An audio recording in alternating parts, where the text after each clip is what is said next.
identificar aquellos puntos que nos parecían interesantes y ver cómo los podíamos desarrollar. Y en base a esos puntos, pues, bueno, preparamos unas presentaciones, unas ponencias, ¿de acuerdo? No pretende tampoco, en la presentación que vamos a ver sobre el tema de bases de datos, una clase de cómo hacer un registro de base de datos, eso tampoco no es el objetivo. Vamos a centrarnos en aquellos puntos que consideramos más sensibles, vamos a tocar temas o aspectos prácticos de errores habituales y sobre todo lo que intentamos es también aprovechar la experiencia que tenemos nosotros ya desde hace muchísimo tiempo en protección de datos, desde hace más de 10 años, para, bueno, un poco... La particularidad que tenemos en Colombia es que la legislación es muy similar a la española, ¿de acuerdo? Y entonces eso lo que nos permite es precisamente que si hay ciertos vicios o ciertas cosas que en España ya sabemos que se hacían o se pueden estar haciendo mal, pues aquí seguramente con una legislación que se parece en el 90 y mucho por ciento, pues seguramente se van a dar esas situaciones, ¿no? Y eso es lo que pretendemos mostrar. Bueno, yo soy Daniel Fernández y Esteban Jaramillo participará y explicará luego algunos de los casos que vamos a ver.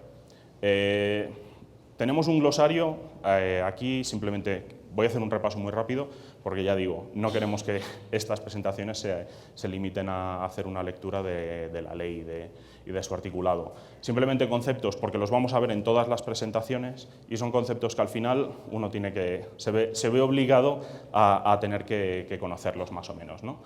La autorización, que es el concepto del consentimiento de un titular para que sus datos sean tratados al final. La base de datos, que vamos a ser el conjunto de datos que al final va a ser objeto de actividades como el registro, la protección de medidas de seguridad, la implementación de medidas de seguridad, etc. El dato personal, que al final va a ser cualquier información que al final tiene datos que identifican a una persona y van a ser el objeto de la protección. El encargado del tratamiento, la persona natural o jurídica que tiene la responsabilidad del tratamiento. El titular, que es la persona natural, al final es la persona de la que tenemos los datos, y el tratamiento, que es la actividad que se puede realizar sobre el dato de carácter personal, ¿vale? Y por tratamiento al final podemos considerar que va a ser cualquier cosa. Bueno, en esta presentación lo que vamos a analizar es sanciones que la SIC ya ha publicado.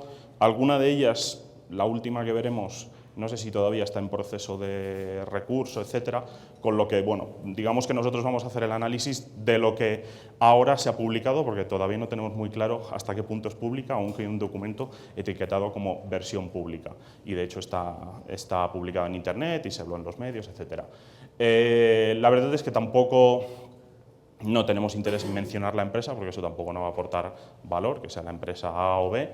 Lo que nos interesa es un poco tratar el análisis de la sanción desde el punto de vista de que la generó, para entender también pues, bueno, cómo se dispara la investigación, qué se incumplió, cómo actuó la empresa. Eso también en algunos casos resulta muy interesante para entender qué se tiene y qué no se tiene que hacer cuando se recibe una denuncia. Bueno, y luego, sobre todo, que es lo que nos parece más interesante, pues qué podemos aprender. Aprender de los errores, ¿no? En este caso es de los errores de otros. En algunos casos también nos vamos a encontrar que aunque hay sanciones, hay aciertos. Es decir, las empresas reaccionan bien. O sea, nos vamos a encontrar casos de reacciones equivocadas ante una investigación y en otros casos de cómo pues, una empresa intenta, digamos, mitigar el impacto o reducir al final, porque al final es lo que quieres cuando presentas información a la superintendencia, pues lo que intentas es reducir la sanción y en algunos casos pues, se puede conseguir y ya veremos por qué. Bueno, el primer caso es de febrero del 2015, una empresa del sector alimentario acaba en una sanción de 150 salarios mínimos que al final se traduce en 96 millones. El origen del proceso, ya veremos que al final todos van a empezar así, es por una denuncia de un cliente, y los incumplimientos hemos intentado clasificarlos tampoco es lo más importante, pero luego ya los comentaremos, son de carácter técnico, jurídico y procedimentales. ¿Vale? Esto es muy importante porque vamos a hacer hincapié en que el cumplimiento de la protección de datos no es simplemente un aspecto puramente jurídico. Es decir, nosotros, por ejemplo, luego ya lo hablaremos en el tema del registro de base de datos, nos vamos a encontrar que veremos que hay cosas más allá que simplemente la declaración de esas bases para llegar a cumplir, ¿no? Y esto, por ejemplo, afectará a todo lo que son los procedimientos.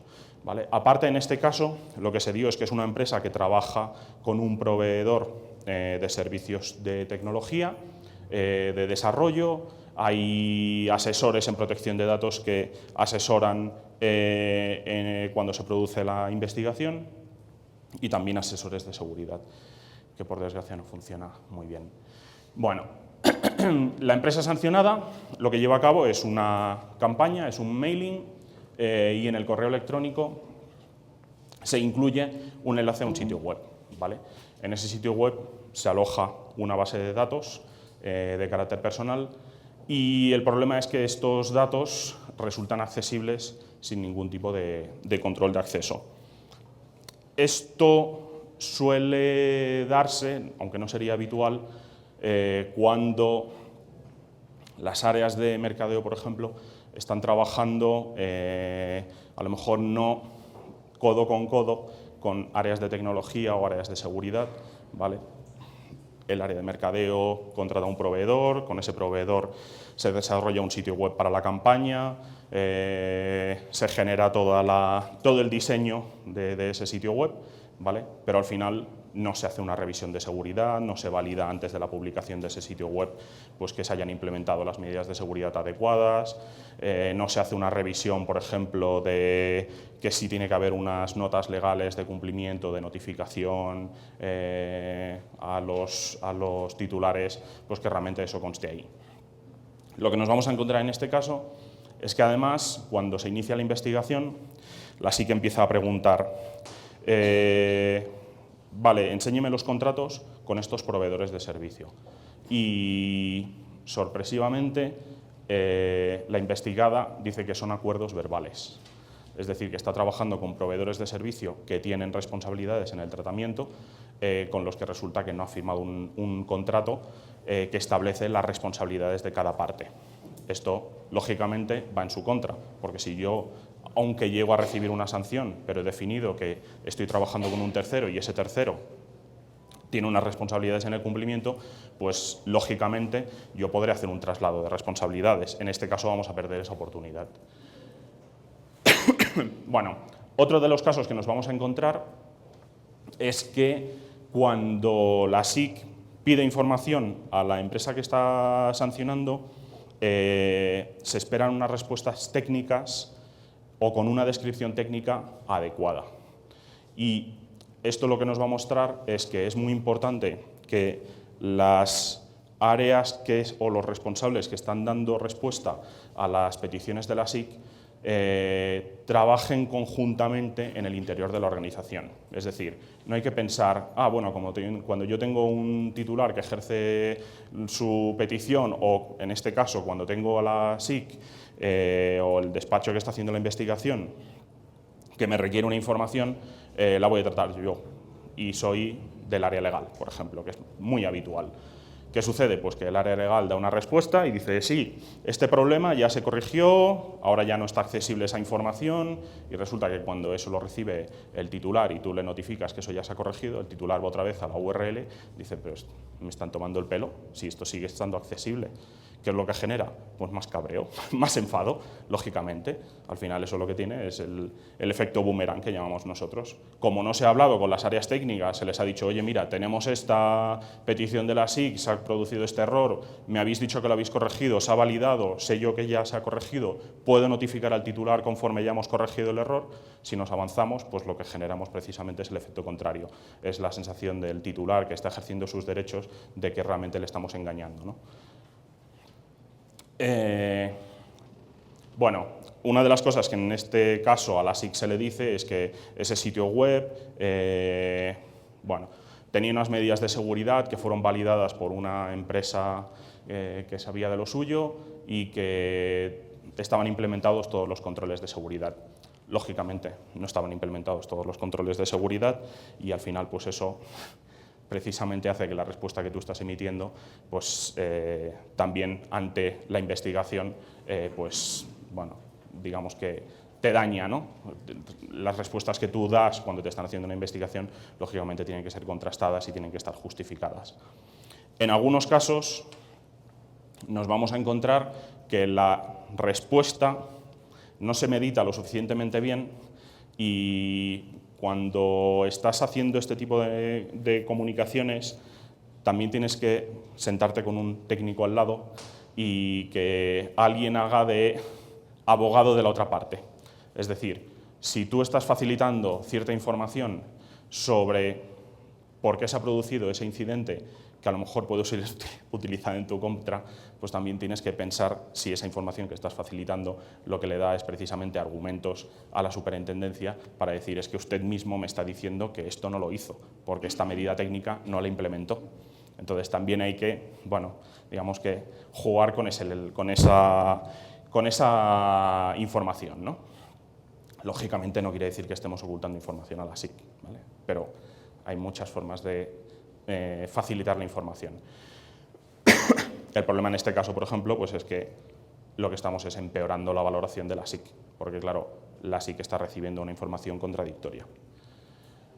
Bueno, en cada una de las sanciones vamos a explicar qué es lo que dice la SIC que se ha incumplido. Me estoy pasando, voy a acelerar. En este caso, dos principios, el principio de acceso y circulación, que es el de que nosotros tenemos que implementar medidas de acceso a la información para protegerla, para impedir un acceso descontrolado, y el segundo principio que se incumplió es el de seguridad, que básicamente es que hayamos implementado unas medidas de seguridad adecuadas. En la ley tenemos un conjunto de principios y en cada caso se pueden incumplir esos principios o otras cláusulas, ¿vale? Bueno, las conclusiones más o menos ya las hemos visto. Aquí el uso de la información es importante. Cuando la estamos obteniendo tenemos que usarla para aquello que dijimos que la vamos a usar. No podemos pedir una información y luego usarla para lo que queramos. Bueno, contar y custodiar la autorización y que, sobre todo sitio que tenga información de datos de carácter personal que esté bien tratado y con unas medidas de seguridad adecuadas. Y, sobre todo, contar con un asesor experto cuando tenemos que dar respuesta ante la SIC, ya no solo de los aspectos jurídicos, sino también de los técnicos. Bueno, uno de los puntos que ya he comentado, el tema del efecto contrario de la respuesta que sea defectuosa y que, sobre todo, regulemos cómo estamos trabajando con proveedores de servicio que van a impactar en nuestro cumplimiento en protección de datos para que realmente tengamos contratos que lo regulen. Le cedo la palabra a don Esteban Jaramillo para presentar el caso 2 del día. Bueno, buenos días a todos. Pues ante todo agradecerles su interés, su asistencia, su puntualidad y demás. Pues simplemente recogiendo un poco lo que decía Daniel al inicio, esta charla que pretendemos adelantar hoy pues tiene como objetivo principal recoger unos temas muy puntuales que consideramos, digamos, de suma importancia para la adecuación, digamos, de las empresas a todo el tema de protección de datos. Esto, digamos, seguido de un mensaje muy claro. Digamos, acá nosotros podríamos, como lo decía Daniel, referirnos de forma exhaustiva, detallada a las normas, específicamente a la ley 1581, al decreto 1377 y demás, que regulan, digamos, todo el tema de tratamiento de datos en Colombia, pero lo que hemos visto es que en la práctica el camino que toma la ejecución de estas normas es diferente. Es decir, lo que creemos interesante en este momento es poderles decir a ustedes, desde nuestra experiencia, sobre todo, pues digamos, la de Daniel, que viene de tiempo atrás en España, cómo ha entendido la autoridad de tratamiento de datos, que en este caso es la Superintendencia de Industria y Comercio, algunas de estas normas, para entender de alguna forma cuál es el camino que dentro de las organizaciones se debería adoptar. Entonces, un poco esa es la lógica y es lo que trataremos de hacer acá. Al principio, analizando estos casos, que tratamos de escogerlos para que haya cierta diversidad temática, para analizar diferentes temas, diferentes concepciones de la ley desde el punto de vista de la autoridad y pues pasando por unas referencias específicas al tema de seguridad como principio rector de la ley 1581 y un tema obviamente de mucha vigencia que es pues el tema del registro de las bases de datos, ¿vale? Entonces, dicho esto, siguiendo con la revisión que veníamos haciendo, me corresponde comentar una sanción que es del año 2015, de febrero. Esta empresa, pues que es una empresa que se desempeña dentro del sector servicios, por efecto de una queja que se presentó, digamos, es sometida a una investigación en razón a que los quejantes encontraron que esta empresa estaba haciendo un tratamiento de sus datos no autorizado. Entonces, simplemente las personas que formulan la queja se dirigen primero a la empresa, piden que les informe dónde y en qué términos está la autorización que ellos dieron para el tratamiento de sus datos. Ante la negativa van directamente a la autoridad, que es la Superintendencia de Industria y Comercio, y ponen de presente que los datos que está tratando esta empresa, que son datos personales de ellos, pues su tratamiento nunca fue autorizado básicamente. Eso motiva, digamos, el inicio de un proceso de investigación por parte de la Superintendencia. Creo que moví esto para el otro lado, sí. Entonces, esto motiva el inicio de una investigación por parte de la Superintendencia que deriva en una visita a las instalaciones de esta empresa.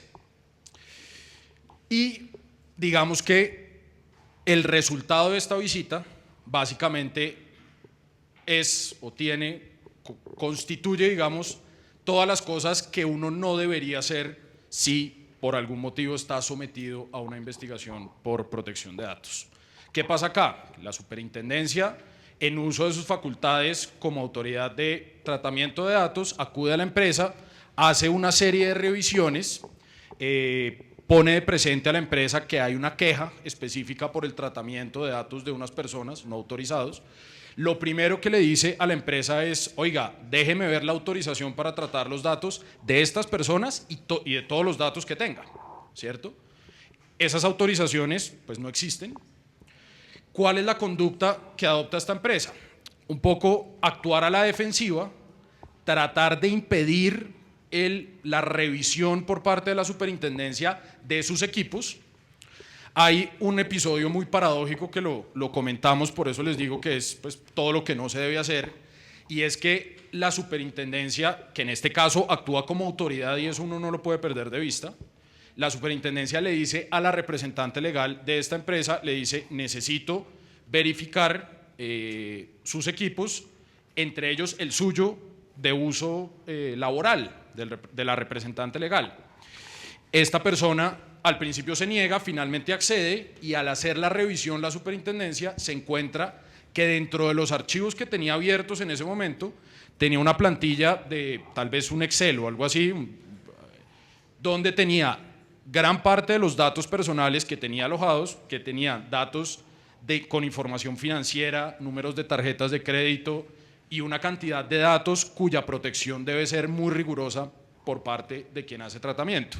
Entonces, ante eso, obviamente la Superintendencia le pone de presente a esta persona el incumplimiento flagrante por parte de la ley, porque está, digamos, más allá del tema de autorización, que no tuviera autorización para tratar esos datos, si eventualmente llegara a tenerla, de todas maneras está infringiendo la ley, porque, por ejemplo, de cara a la seguridad con la que se deben tratar los datos, pues tener un archivo de Excel con datos que son de suma relevancia, y estar moviendo esos archivos entre diferentes dependencias de la empresa, pues evidentemente es una vulneración a los principios de la ley 1581. Entonces digamos que al final se produce obviamente un acta de esa visita, donde el funcionario de la Superintendencia encargado de realizarla pone de presente todas estas circunstancias, todo lo que encontró, con un agravante muy importante, y es, digamos, un primer mensaje, y es tener muy en cuenta que la superintendencia, si alguno de ustedes algún día se ve sometido a algún proceso de investigación por posible infracción a la ley de protección de datos, ojalá no sea así, pero pues podría pasar, lo peor que uno puede hacer en estos casos es tratar de obstaculizar sin razón la actuación de la superintendencia, porque la superintendencia para estos efectos es autoridad pública y tiene facultades para actuar como autoridad. Entonces, esta empresa precisamente adoptó esa posición tratando de obstaculizar la visita, y ya veremos cómo eso se reflejó en un resultado todavía más gravoso de cara a la sanción. Entonces, al final, ¿qué pasa? Que se produce un acta, con el resultado de esta visita se ponen de presente todas estas circunstancias por parte del funcionario que la realizó, y con base en eso, digamos que se produce una decisión de la superintendencia.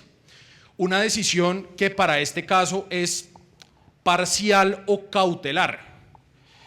En este caso, y me adelanto un poco al final, no sabemos el desenlace definitivo. Ya vamos a ver por qué. Porque acá lo que nos parece muy importante resaltar fue lo que pasó en el medio, el resultado inicial de ese proceso de investigación. Acá lo que pasó es que las violaciones a las normas de protección de datos eran tan evidentes, eran tan flagrantes, que automáticamente la superintendencia tomó una medida provisional, sin ni siquiera fallar de fondo. La superintendencia dijo: el tratamiento que esta empresa le está dando a los datos personales está tan mal hecho, y además de eso, al obstaculizar la investigación, que decretó automáticamente el bloqueo de las bases de datos. ¿Sí? Entonces, específicamente, esto se trataba de la base de datos de los clientes de esta empresa. Entonces, la decisión que toma la superintendencia es impartir una orden a esa sociedad diciéndole: usted, bajo ningún supuesto, hasta que yo le diga lo contrario, puede usar esa base de datos de clientes. ¿Sí? Y obviamente, dentro de la parte resolutiva de esa providencia de la superintendencia, establece que la sociedad debe demostrarle qué medidas va a adoptar para demostrar que no está usando esa base de datos. Entonces, vean lo complicado. Acá ni siquiera se llega a una decisión de fondo todavía. Acá lo que pasa es que la superintendencia, por una queja, llega a hacer una revisión a una empresa, se encuentra que el tema, digamos, de adecuación a la ley de protección de datos es tan precario que automáticamente, de forma cautelar, dice: usted no puede hacer uso de sus bases de datos. Hasta tanto, yo decido de fondo. Entonces, digamos, adelantándome un poco al final, pero ¿por qué les digo que no sabemos el desenlace? Porque no sabemos si es coincidencia o no, haciendo una revisión, tratando de ver cuál fue el fallo de fondo, porque esto, como les digo, está hasta ahora en la mitad del proceso. Nos encontramos con que esta sociedad, digamos que dejó de realizar actividades unos 4 meses después del bloqueo. Como les digo, no sabemos si es consecuencia de esto, pensando o partiendo de dos circunstancias claras. La primera es que un bloqueo en la base de datos automáticamente es un bloqueo en la actividad comercial, ¿cierto? Evidentemente. Segundo, que de pronto la sociedad viera que las consecuencias iban a ser tan gravosas, es decir, la sanción que se le venía encima iba a ser tan grave, que dijo: yo hasta acá llego, ¿no? Voy a ver qué me invento para seguir mi negocio de otra forma, pero por acá no es, porque digamos que el tema estaba adquiriendo una relevancia importante. Entonces, esto simplemente, pues, los indicios que les ponía de presente hace un momento, lo que tuvo en cuenta la superintendencia, que básicamente, y quiero ser un poco reiterativo en esto, acá jugó un papel muy importante la actitud del investigado. Porque de alguna forma la superintendencia entendió que esa actitud, tratando de obstaculizar la investigación, pues de alguna forma evitaba que esa empresa, por ejemplo, pudiera acudir a cualquier tipo de circunstancia para disminuir la sanción, por ejemplo. Es decir, en otras palabras, no tuvo ningún tipo de contemplación y fue lo más rigurosa posible, dada la conducta sobre todo de los representantes legales. Esto simplemente pues es la recapitulación de esto. Como les digo, la decisión consiste en el bloqueo temporal de las bases de datos, más allá de la sanción definitiva. Y acá nos encontramos con que los principios que encontramos o que encontró la superintendencia vulnerados son varios. En primer lugar, el principio de legalidad, que es claro, que de alguna forma juega para todas las actuaciones, y es pues que cualquier actuación de los particulares debe estar, digamos que, apegada absolutamente a la ley. En este caso, podría uno enumerar por lo menos 10 razones por las cuales la conducta de esta empresa no se ajusta a la ley, específicamente a la ley de protección de datos. Además, hay una clara vulneración del principio de libertad. El principio de libertad básicamente es que los datos se deben tratar de acuerdo con la autorización que da su titular. Es decir, yo como responsable o encargado del tratamiento de datos no soy quien decido qué hago con los datos, ¿cierto? Esa decisión debe estar marcada absolutamente por lo que me diga su titular. Acá, digamos que es tan flagrante la violación que ni siquiera había autorización, ¿vale? Obviamente los principios de seguridad y de confidencialidad también están vulnerados porque, entre otras cosas, pues bueno, además de las fallas en seguridad, lo que les contaba del Excel, por ejemplo, la superintendencia encontró que la sociedad no tenía suscrito con sus trabajadores y con las personas que de alguna forma trataban datos ningún tipo de cláusula de confidencialidad, donde los trabajadores de alguna forma quedaran vinculados a tratar o a no divulgar esos datos indebidamente. Entonces, por eso la superintendencia entendió también vulnerado este principio. Lo que les contaba, y la sociedad finalizó sus actividades unos meses después, no sabemos si fue por esto, pero pues digamos que lo que sí es cierto es que no podemos, o es posible que ni siquiera haya habido resultado final en esta investigación, porque pues al parecer el investigado pues dejó de existir y pues no vemos qué habrá pasado con eso.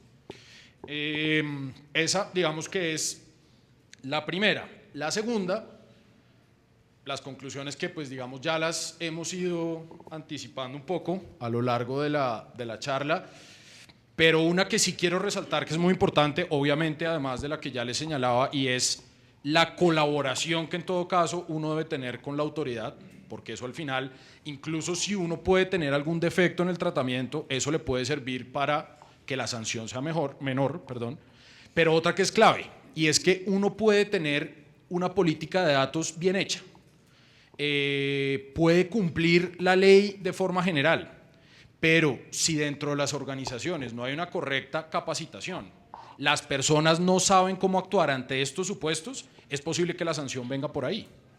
Puede que, y ya vamos a ver el siguiente caso, cómo es mucho más cercano a esto, pero digamos el mensaje o el segundo mensaje importante es ese, que más allá de los esfuerzos que uno puede hacer en la adecuación, es importante, digamos, que toda la organización esté al día con eso para que ante una investigación, digamos que se pueda demostrar el cumplimiento adecuadamente.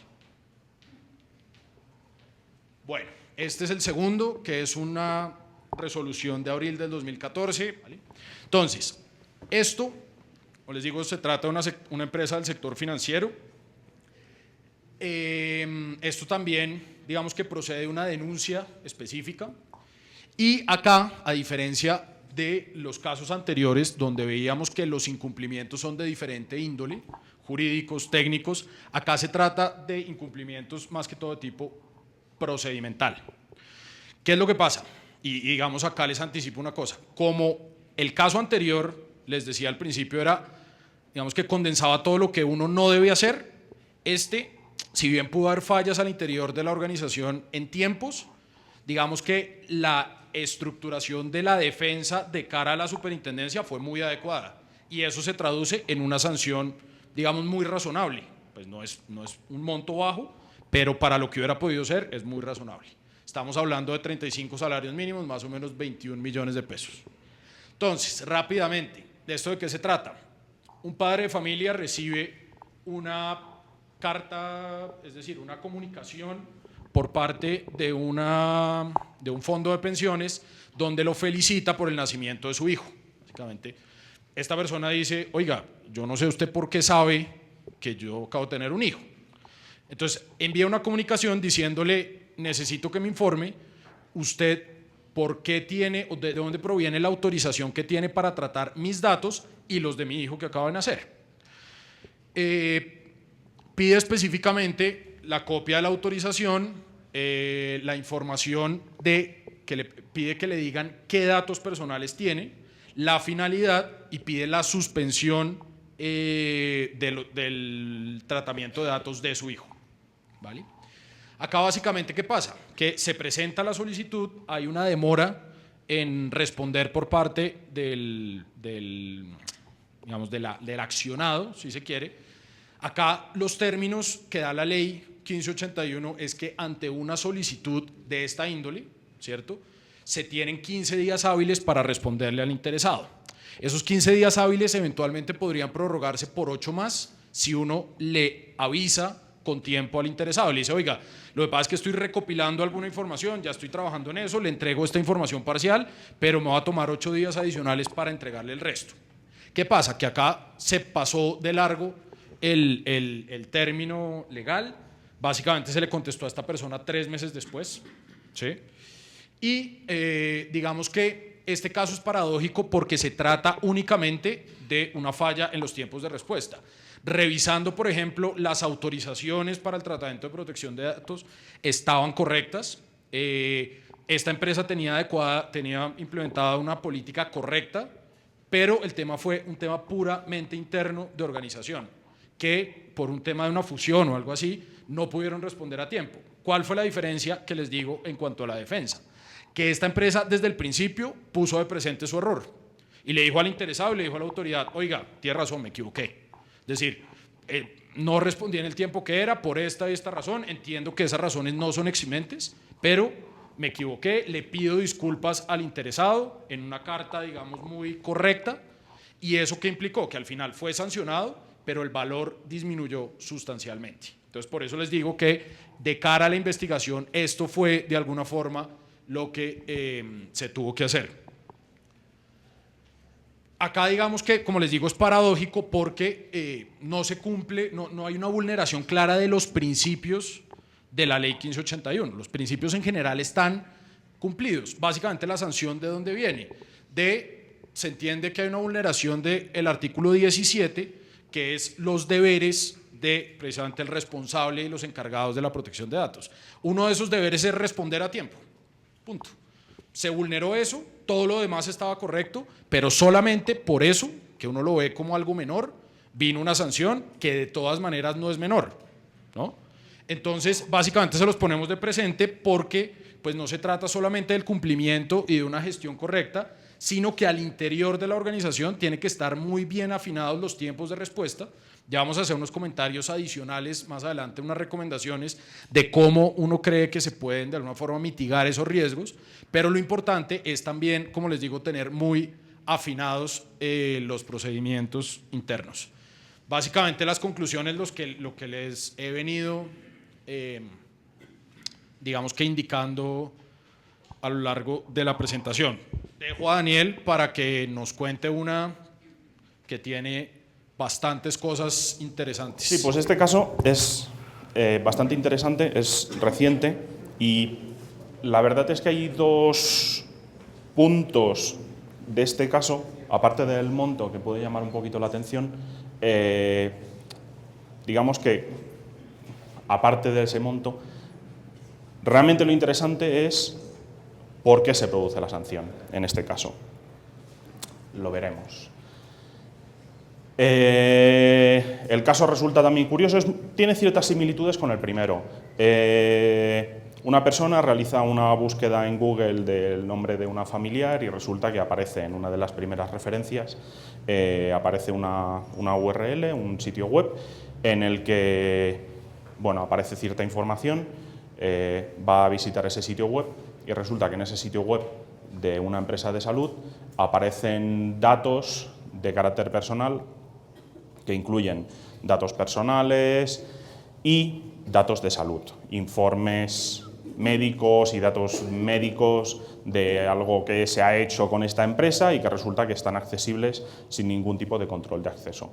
Claro, esto pues digamos que le llama mucho la atención, además por cuál es el caso particular, digamos que tiene ciertas problemáticas personales, ¿no? Se comunica con la sancionada. Este es el caso que he comentado, que no sé si realmente ya es firme o no, pero bueno, lo vamos a tratar como si lo fuera, ¿vale? Bueno, y entonces la empresa le dice, ah, sí, realmente es que usted tendría que haber accedido a través de esta otra URL. Bueno, una URL, no sé si lo saben todos aquí, yo es que lo digo como si fuera muy trivial, básicamente es una dirección de Internet. Le facilitan una dirección de Internet y entonces le dicen, y este es su login y password, su identificación, básicamente. Entonces accede y efectivamente, a través de esa URL, le pide una autenticación, le pide un cambio de contraseña por ser la primera vez que accede y ya está. Pero aún así pide explicaciones de qué ha pasado y de por qué esa información ha estado accesible. Lo que hace es presentar una denuncia a la SIC y entonces la SIC, además, esta sentencia, que además es de una lectura muy interesante, solo son 60 páginas, explica un poquito cuál es el proceso digamos, técnico, tampoco es que sea de aquello aquí, no daba para un capítulo de CSI, pero bueno, te explica un poquito cuál es el proceso y cómo realiza una especie de análisis forense del caso. Aquí realmente la sentencia también es muy extensa, el documento este que está por ahí por algún sitio web y salió en prensa, etcétera, porque hay mucho deme esto, deme aquello, presentación de documentación, idas y venidas, ¿vale? En uno de estos pasos, lo que ve el equipo que está haciendo la investigación es que realmente hay un control de acceso, se ha implementado un control de acceso para acceder a esta información, pero se dan cuenta con unas búsquedas muy triviales que en la caché de Google resulta que ya no solo encuentran datos de la titular que ha presentado la denuncia, sino que empiezan a ver que hay datos desde febrero del año anterior de otros titulares. En concreto se encuentran veintitantos datos donde hay datos médicos, datos de salud, es decir, datos sensibles, y entre esos además hay menores, ¿vale? Con lo que es la situación peor que se nos podría dar. ¿Qué es lo que sucede? Que claro, que viendo el periodo de tiempo en el que ha habido información accesible sin control, eso les permite extraer ciertas conclusiones sobre la diligencia que puede haber tenido la empresa en proteger la información. Porque claro, si tú tienes un problema de seguridad o una deficiencia en la implementación de unos controles de seguridad durante 15 días, pues bueno, es más fácil justificar que ha sido un error fortuito. Pero claro, si lo tienes durante 20 meses, aquí a ver cómo lo justificas, ¿no? Porque claro, se supone que tú tienes que estar haciendo unas revisiones de seguridad de tus sistemas con una cierta periodicidad y 20 meses parece un periodo para un tipo de empresa así, que está manejando información sensible, pues parece poco razonable. Bueno, tras los resultados, una de las cosas que dicta la investigadora es una cierre cautelar del sitio web, donde están todos los datos de clientes. Estamos hablando de muchas decenas de miles de clientes, es decir, que básicamente le estamos impidiendo trabajar a la empresa. La empresa presenta todos unos alegatos de todas las medidas de seguridad que se han implementado, de las justificaciones y el impacto que tendría ese cierre cautelar, y al final eso se pospone. El proceso continúa, el proceso investigativo continúa, y bueno, y al final se llega a aplazar ese bloqueo, que al final el bloqueo no se llega a producir, ¿vale? Bueno, una de las cosas interesantes, aquí realmente se nota que hay un asesoramiento. Lo que pasa es que hay dos puntitos que yo creo que ahí, digamos, se le fue un poquito la mano en lo que comentaba al principio, en la facilitación de la información a la SIC, y precisamente eso se volvió en su contra, ¿no?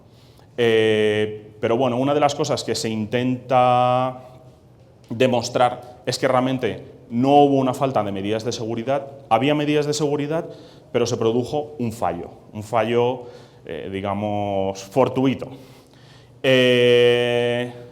luego otra de las cosas importantes que van a derivar en uno de los aspectos de la sanción es que no se produjo una notificación a la SIC, que será una de las responsabilidades del responsable de tratamiento, porque realmente la empresa consideraba que no se había producido lo que llaman la vulneración ahora no me acuerdo exactamente la frase, pero bueno, que digamos que no entraba dentro de la definición de la ley 1581, lo que se había producido, la situación que se había producido.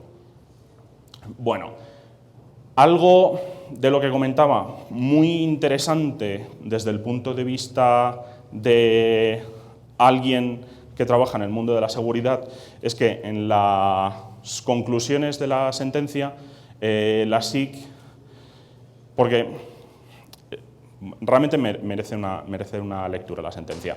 El sancionado lo que intenta es justificar las descripciones teóricas de lo que es un incidente de seguridad para justificar que lo que ellos tuvieron no fue un incidente.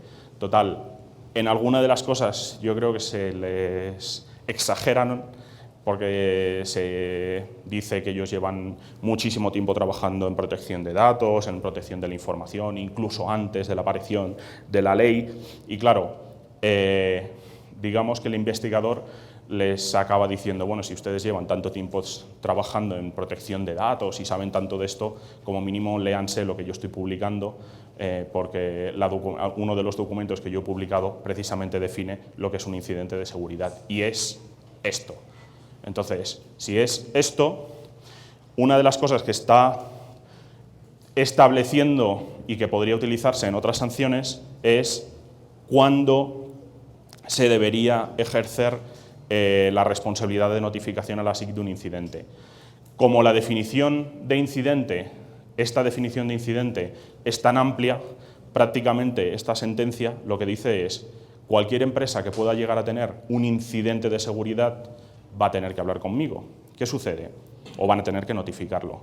¿Qué sucede? Que casi todo el mundo piensa en incidente en un compromiso de datos, y de hecho en uno de los puntos se habla de compromiso. Pero como es esta definición tan amplia, un incidente de seguridad es cualquier cosa, cualquier situación que afecte a la confidencialidad, integridad y disponibilidad. Eso es la definición de un incidente de seguridad.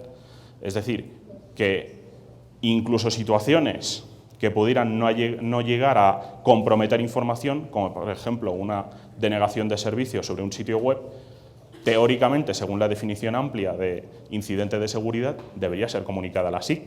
Entonces, esto amplía muchísimo las posibilidades que podría haber de necesidad y de responsabilidad de la comunicación del incidente.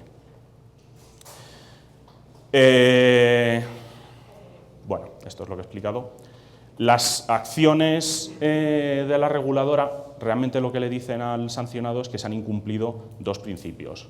El principio de acceso y circulación restringida, básicamente porque no pueden justificar que se cumplió la limitación del acceso a la información cuando realmente quedó demostrado que hubo un acceso durante 20 meses a información sin control de acceso, y luego el principio de seguridad, porque lógicamente tampoco se habían implementado las medidas adecuadas, aunque ellos en los alegatos para intentar mitigar la sanción pues explican toda una ristra de implementaciones y de aspectos técnicos de seguridad que en el fondo muchos de ellos tampoco no hubieran solucionado. Si lo lee alguien con conocimientos técnicos, pues se dará cuenta que poner un firewall no va a solucionar este problema, porque no era un problema de que tuviéramos o no un firewall, ¿no?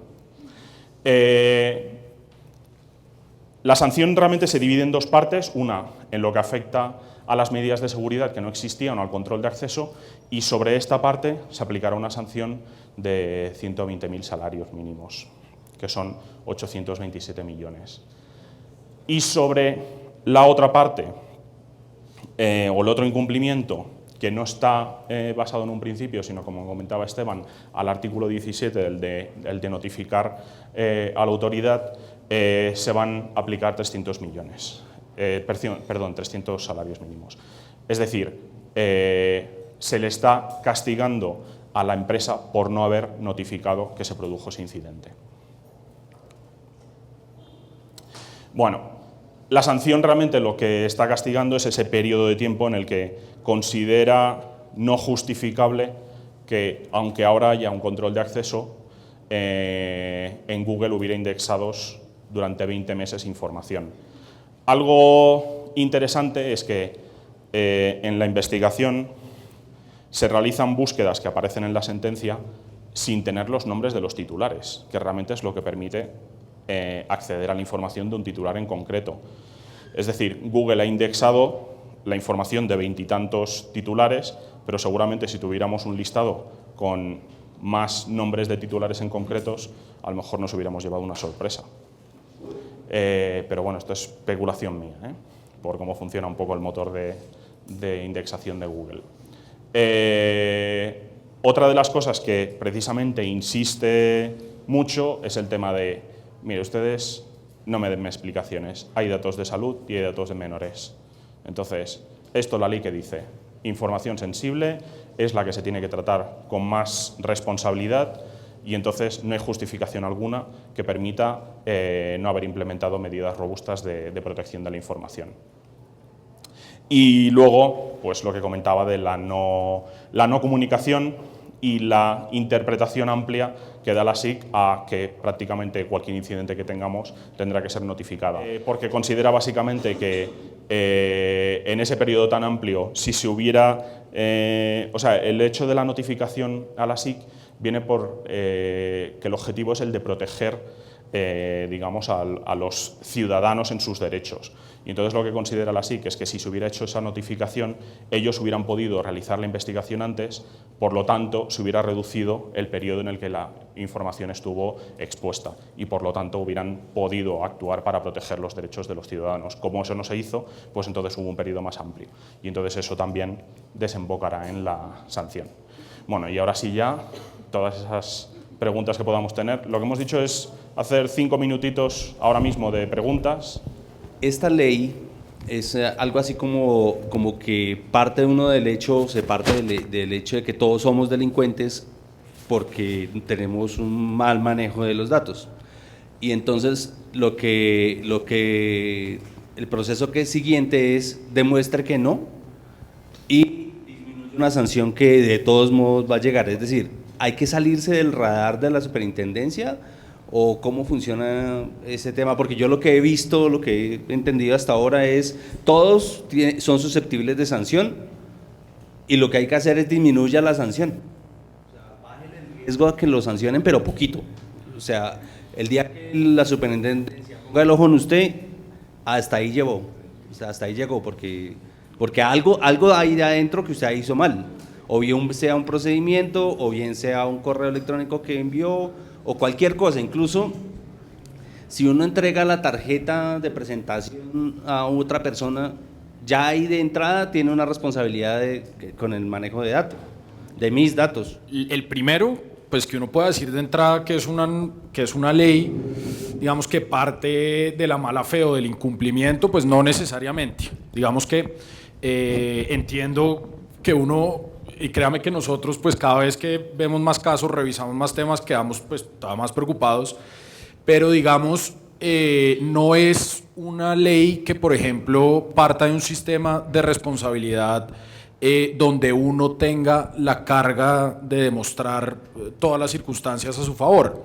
Esto de todas maneras son procesos sancionatorios y la regla general de los procesos sancionatorios es que, digamos, a usted le tienen que demostrar los supuestos en los que se basa la sanción. Digamos, no es un tema de responsabilidad automática donde usted lo que tiene que hacer es ver cómo le demuestra la autoridad que sí cumplió. Digamos, lo que nosotros tratamos de poner de presente es que obviamente el cumplimiento estricto de estas normas pues supone un trabajo dispendioso, arduo y sobre todo mucho compromiso, no solo de cumplimiento propiamente dicho de la ley, sino de implementación al interior de las empresas. Por eso, digamos, les poníamos el caso en el cual usted puede estar absolutamente tranquilo porque implementó una política de datos correcta, pero resulta que por un procedimiento interno fallido viene una sanción. Eso estamos de acuerdo que es complicado.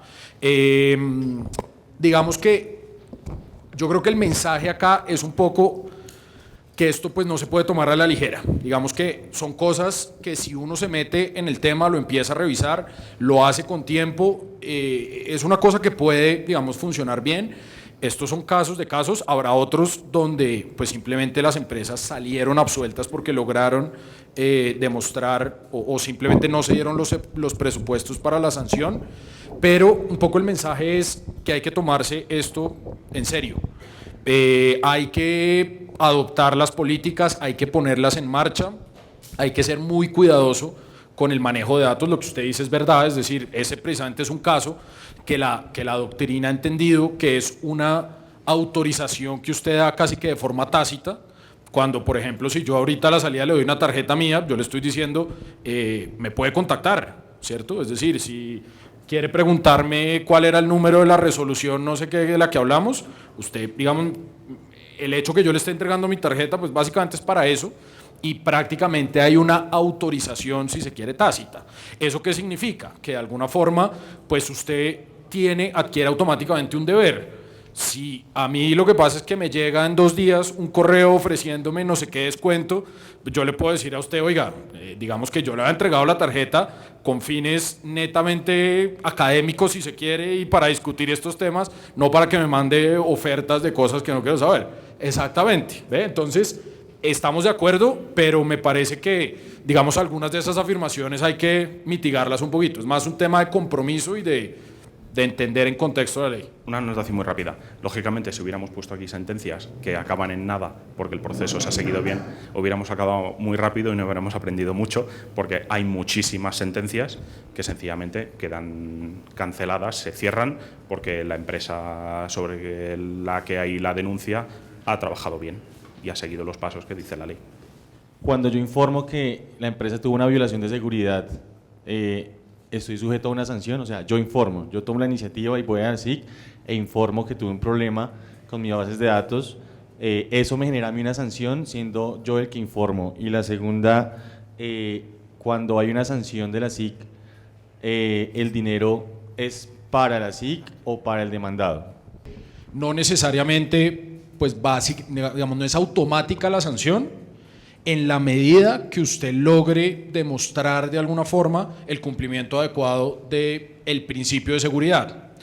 Digamos, no quiero dejar la pregunta sin contestar, pero quiero anticiparle que el próximo tema es un poco, vamos a analizar qué es lo que pasa en materia de seguridad, que hay una indeterminación muy complicada. Es decir, vamos a ver un poco a qué se puede amarrar uno para tener cómo demostrar de cara a la autoridad que si ese fallo pasa, usted de todas maneras puede decir, oiga, vea que yo he acudido al cumplimiento de acuerdo con parámetros internacionales, yo estoy en tal sector de la economía y digamos los parámetros de seguridad en mi sector son estos, yo los he cumplido, tuve este incidente, ahora tendrá que motivar muy bien de alguna forma cuál fue la razón. Si usted logra demostrar que no proviene, digamos, por una falta de atención suya, pues probablemente la sanción no va a venir. Por eso le digo, no es automático, pero habría que verlo pues muy al detalle en cada caso. Y la segunda, antes de dar la pregunta a Daniel, no se trata, digamos, de un tema sancionatorio que vaya directamente, o digamos que las sanciones vayan a las víctimas. Esto, a las víctimas o a los, de pronto víctimas no es lo más preciso, a los quejantes. Esta sanción, digamos que la recauda la superintendencia y son, digamos, dineros que van a las arcas del Estado, digamos. No sé si Daniel quiere decir algo más. Sí, solo una anotación. Los sistemas no son invulnerables, entonces si se produce un incidente, habrá que ver por qué se ha producido ese incidente. Nosotros podemos tener implementadas medidas de seguridad, seguir unos procedimientos estrictos, tener unos sistemas actualizados, llevar a cabo unas revisiones de seguridad. Entonces, habrá que ver cómo actuaría la SIC ante esas demostraciones de que nosotros estamos haciendo bien nuestro trabajo, pero el punto de partida es que los sistemas no son invulnerables. Sobre la indexación de datos en Google y que afecta más o menos como al 50% de las personas en el país, haciéndole seguimiento también a un grupo de personas que aparecieron en ese instante se le hizo consulta y se le hizo seguimiento, llegando a una instancia de una empresa, de una institución del Estado, y esta a través de un tercero que negocia los datos, o no negocia, sino da una autorización pagándose una suma adicional para poder acceder a la información depositada por esa persona o por esas personas que intentan consultar sus datos. Son datos de tipo jurídico de pronto. La pregunta es, esta institución del Estado más esta empresa privada están incurriendo en una violación de datos al exigir una suma adicional y fuera de eso publicar los datos de la persona o de las personas en las bases de datos y que se hagan públicos a través de Google. Necesitaríamos más detalles, conocer los detalles y tener información.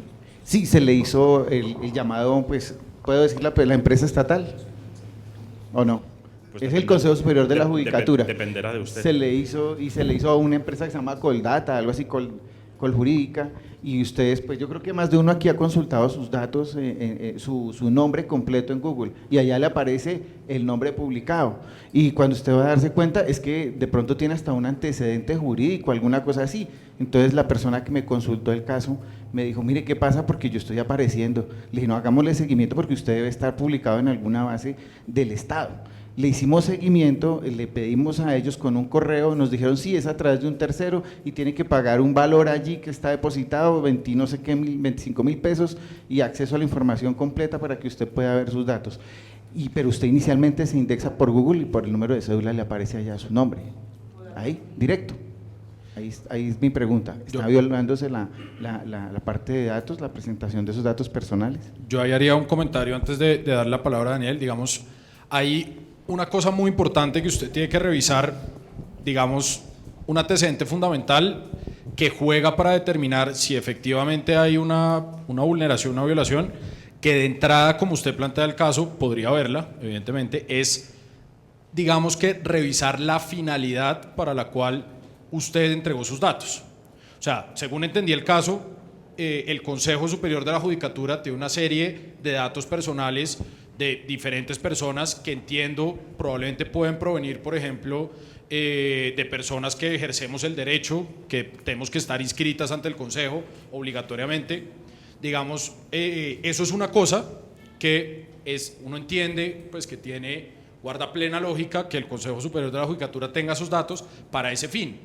Si yo aparezco, digamos, de carambola en otro listado público, como sería el caso, digamos, con información que es totalmente diferente, ahí se rompería la finalidad y probablemente ahí habría un problema de autorización, ¿ve? Y automáticamente una infracción. Ahora, yo entiendo que esas bases de datos a las que usted se refiere ni siquiera tienen que ver directamente con el Consejo Superior de la Judicatura, sino son empresas que se dedican a informarle a las personas si pueden tener procesos judiciales en su contra. Ahí hay un tema y es que usted tiene que ver de dónde provienen esos datos. Usted sabe que, por ejemplo, los datos de los procesos judiciales pues son públicos, de alguna forma. Usted se puede meter a la página hasta cierto punto, obviamente no el detalle del proceso, pero usted se puede meter a una página que el Consejo de la Judicatura tiene establecida para ese fin y usted pone una serie de datos, el nombre, incluso la cédula y le aparece. Usted tiene un proceso donde usted es demandado, donde usted es demandante, donde el demandado es el otro.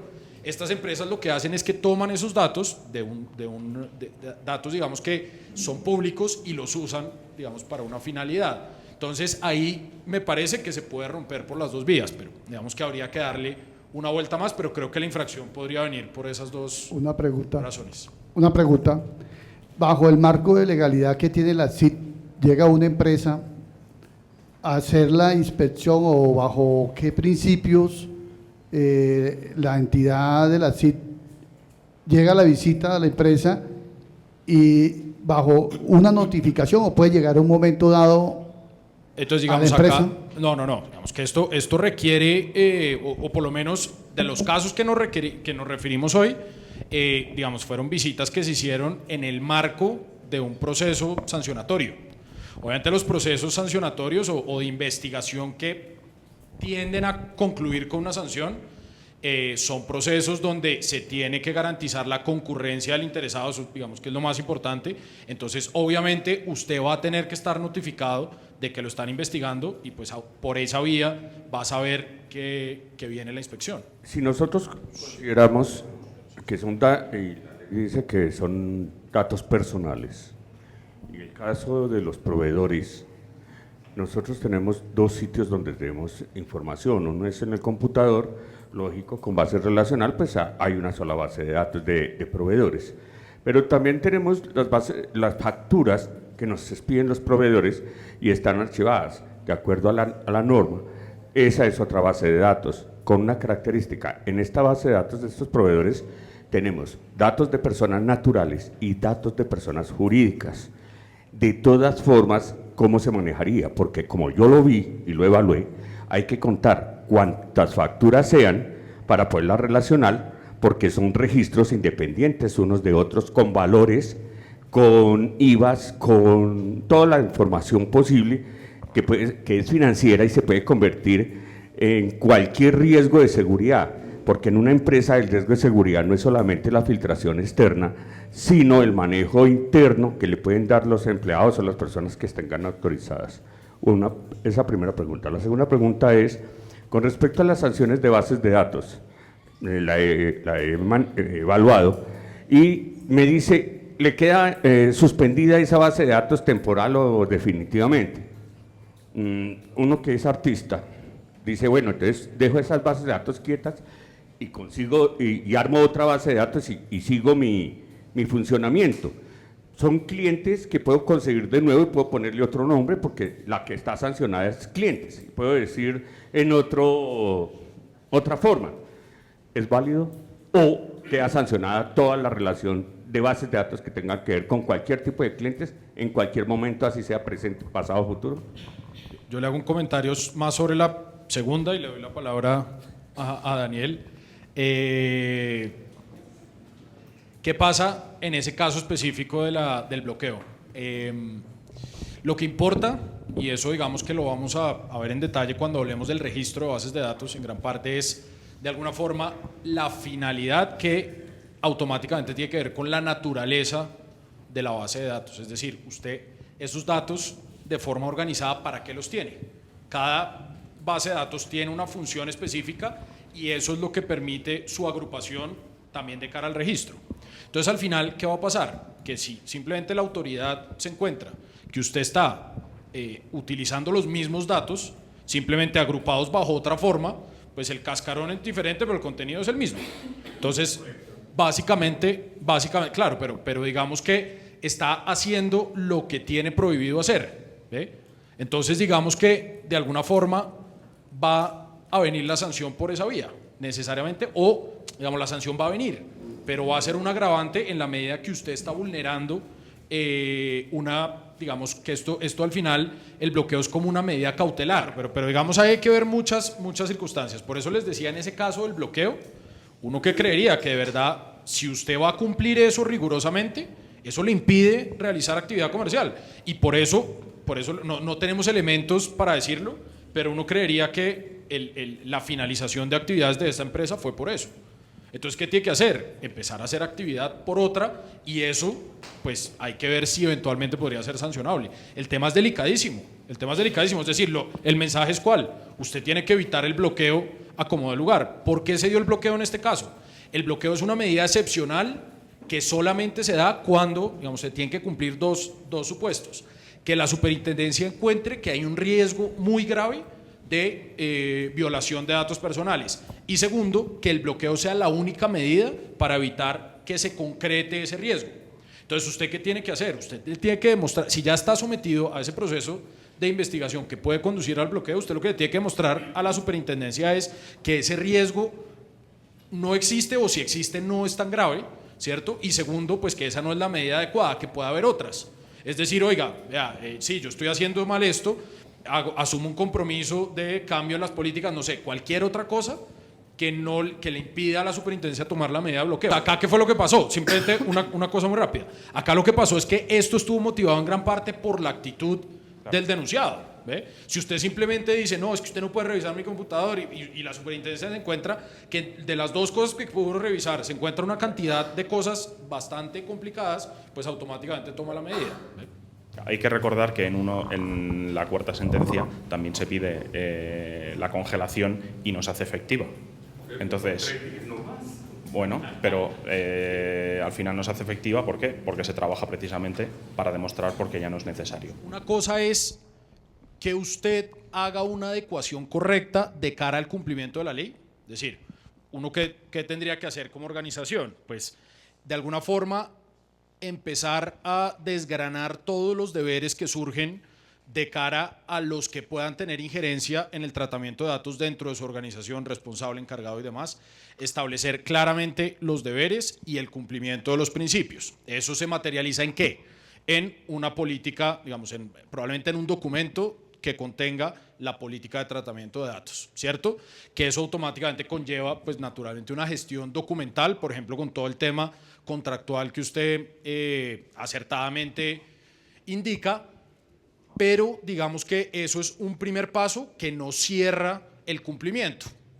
¿Por qué no? Porque quedan, digamos, una serie de brazos abiertos. Entonces, el primero, poco lo que les decía de actuación de cara a posibles reclamaciones futuras, que es importante. Segundo, el tema del registro. Entonces, digamos, la idea es ¿cuál? Es que, y es lo que vamos a poner de presente en la tercera charla, el registro de las bases de datos de forma adecuada requiere el cumplimiento adecuado de toda la primera parte. ¿Qué es lo que uno entiende? Y es lo que nos hemos encontrado en muchas organizaciones, y es que por la misma forma del registro, parecería que el mismo simplemente consiste en el diligenciamiento de unos formatos, el envío de una información de bases de datos, ¿cierto? Pero lo importante es que usted antes tiene que hacer un trabajo riguroso de identificación y consolidación de las bases de datos, precisamente para eso que usted dice. Es decir, para que así la base de datos que usted tenga, la tenga interna, ¿cierto? Para hacer una gestión comercial específica, que por ejemplo la compartan dos personas que seguramente serán encargadas dentro de su organización, eso no importa de cara al registro. Usted lo que tiene que hacer es registrarla de forma completa, siempre y cuando, puede ser una, si atiende, digamos, la misma finalidad. Entonces, no quiero detallar más en cuanto al registro, que es lo que vamos a hablar más adelante, pero el punto, digamos, el mensaje de ahorita sería simplemente ese. Una cosa es tener afinado el cumplimiento y, digamos que, adecuar las políticas para posteriormente poder hacer el registro bien hecho.